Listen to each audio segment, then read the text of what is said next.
EPACK prefab technologies limited Bharat की एक अग्रणी प्री इंजीनियर्ड बिल्डिंग और प्रीफैब्रिकेटेड स्ट्रक्चर बनाने वाली कंपनी है। आइए जानते हैं इसके पूरा SWOT विश्लेषण।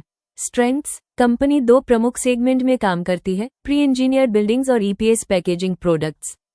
कंपनी की आय लगातार बढ़ रही है। FY 23 में करीब 657 करोड़ से बढ़कर FY 25 में लगभग 1134 करोड़ रुपए तक पहुंच गई। इसके पास लगभग 916 करोड़ का मजबूत ऑर्डर बुक है। ईपैक भारत की टॉप 3 पेप कंपनियों में से एक है और इसका ग्राहक नेटवर्क पूरे देश में फैला हुआ है।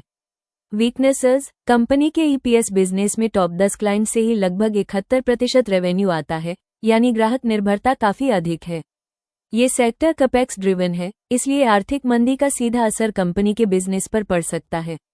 इसके अलावा कुछ यूनिट्स, जैसे आंध्र प्रदेश के मनबट्टू प्लांट में भूमि और डॉक्यूमेंटेशन से जुड़े जोखिम हैं।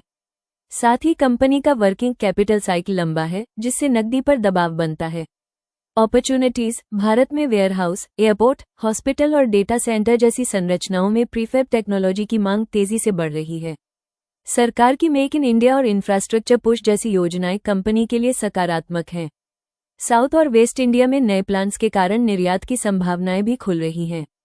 साथ ही ग्रीन और सस्टेनेबल कंस्ट्रक्शन का ट्रेंड ईपैक के बिजनेस मॉडल को और मजबूत करता है।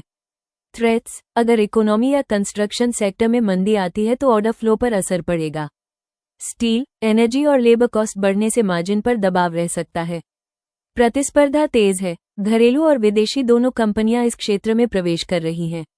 बड़े प्रोजेक्ट्स में डिले या लागत बढ़ने से कंपनी की साख पर असर पड़ सकता है। तो कुल मिलाकर कंपनी के पास मजबूत ऑर्डर बुक, तेजी से बढ़ती आय और नेतृत्व की स्थिति है, लेकिन कैपेक्स चक्र की संवेदनशीलता, लागत दबाव और बढ़ती प्रतिस्पर्धा इसके लिए बड़ी चुनौतियां बनी हुई हैं।